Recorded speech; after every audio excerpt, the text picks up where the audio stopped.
Le Grand Matin Sud Radio, 7h-9h, Benjamin Glaise. Sud Radio, c'est à la une, 8h15. François Bayrou, plus que jamais menacé. Donc le Premier ministre engagera la responsabilité de son gouvernement devant l'Assemblée le 8 septembre prochain. Et sauf énorme surprise, le Premier ministre devrait tomber ce jour-là, ouvrant une énième crise dans la crise. Une crise qui va encore avoir de lourdes conséquences pour les entreprises. Jean-Guilhem Daré, bonjour. Bonjour. Et merci d'être avec nous ce matin. Vous êtes le délégué général du syndicat des indépendants et des très petites entreprises, les TPE. Comment réagissez-vous à l'annonce hier de François Bayrou? Vous êtes inquiet ce matin, Jean-Guilhem Daré?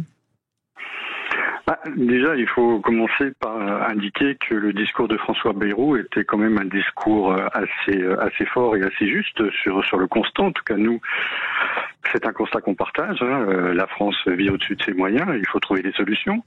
Maintenant, ce qui peut nous inquiéter, c'est effectivement l'instabilité politique qui pourrait résulter, pour l'instant rien n'est fait, qui pourrait résulter d'une énième censure. Et surtout, ce qui nous inquiète, ce sont les mouvements sociaux qui sont annoncés, prévus, à voir comment ça va se passer, combien de temps ça va durer, qui va s'impliquer, sous quelle forme.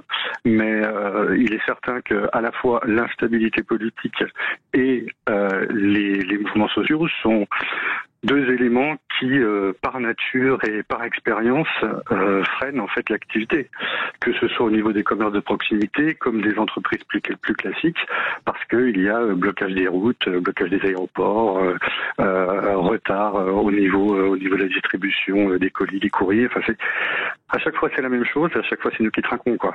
Vous faites référence notamment à cet appel à bloquer le pays le 10 septembre prochain. Il y a une forte inquiétude, j'imagine, vous le dites, de la part des commerces, des petits patrons, des artisans qui seront en première ligne et qui risquent d'être les victimes collatérales de ces mouvements sociaux. Habituellement, c'est comme ça que ça se passe. Vous avez des mouvements qui se déroulent habituellement dans les centres-villes et qui bloquent effectivement l'accès pour les consommateurs, voire même si ce ne sont pas des mouvements particulièrement importants, les consommateurs connaissant ces mouvements ne se déplacent pas. Donc oui, forcément, ça a un impact. Jean-Guilhem Daré, si François Bayrou tombe le 8 septembre prochain, ça veut dire qu'il faudra trouver un nouveau Premier ministre, rebelote, qui n'aura toujours pas de majorité. Ça veut dire aussi que le budget pourrait être une nouvelle fois reporté. Cette situation, elle risque d'avoir des conséquences très lourdes pour les entreprises. Alors, ça aura des conséquences, oui, nécessairement, puisque en fait, ça aura des conséquences aussi en termes d'emprunt. Il faut savoir que si on a un déficit de confiance de la part de nos créanciers, évidemment, l'instabilité politique, l'absence de perspective, l'absence de choix forts qui pourraient être faits pour diminuer nos dépenses et nos dettes, aura un impact sur le niveau des taux d'intérêt, et donc les entreprises auront encore plus de difficultés à emprunter auprès de leurs banques. Non, c'est une situation qui n'est pas du tout favorable. Avec des risques de défaillance d'entreprise, on sait qu'elles ont augmenté ces derniers mois. Risque pour les patrons de ne plus embaucher, de ne plus investir? Alors nous, on alerte sur la situation des artisans, des commerçants, des dirigeants de TPE depuis maintenant plusieurs mois, parce que la courbe de croissance des défaillances ne cesse d'augmenter. On peut aussi y ajouter la courbe des cessations d'activité, cessation volontaire d'activité. Donc des gens qui ferment leur boutique tout simplement parce qu'ils en ont marre, ils n'arrivent plus à vivre de leur activité, ils ne savent pas comment s'en sortir, mais ils s'arrêtent avant d'être en liquidation judiciaire. Donc ça, c'est quelque chose qui existe depuis des mois, que l'on dénonce et qui à ce stade a du mal à s'améliorer.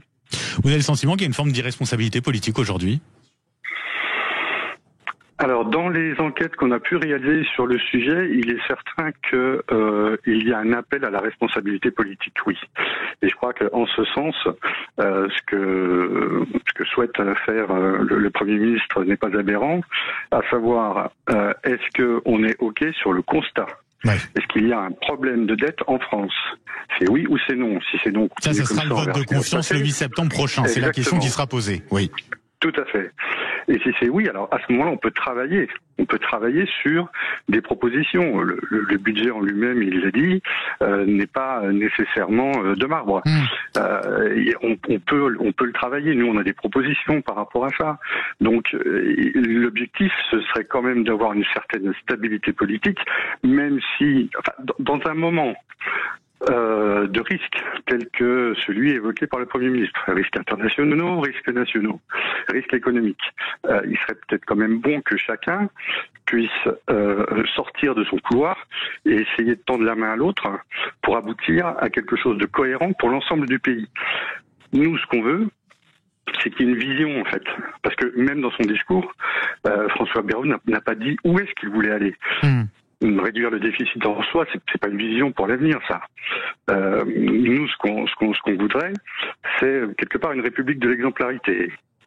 Par exemple, en ce qui concerne la dépense publique de l'État, on voit bien que depuis 50 ans, on dépense plus que ce qu'on reçoit. Et pour autant, on est l'un des pays qui est le plus taxé d'Europe.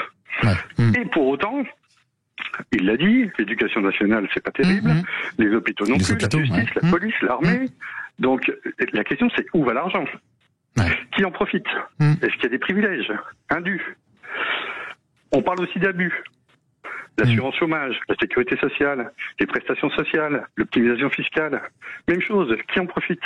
Sur tous ces sujets, des chantiers ont été lancés. Après, à voir si tout dépendra aussi de si François Bayrou se maintient ou pas et de quelle suite sera donnée à tout cela. Merci beaucoup Jean-Guilhem Daré d'avoir été avec nous ce matin sur Sud Radio. Je rappelle, vous êtes donc le directeur général du syndicat des indépendants et des TPE, les très petites entreprises. Bonne journée à vous, Jean-Guilhem Daré. Sud Radio 8h22. Allez, tout de suite, c'est encore l'été sur Sud Radio. On fait nos plus beaux détours de France.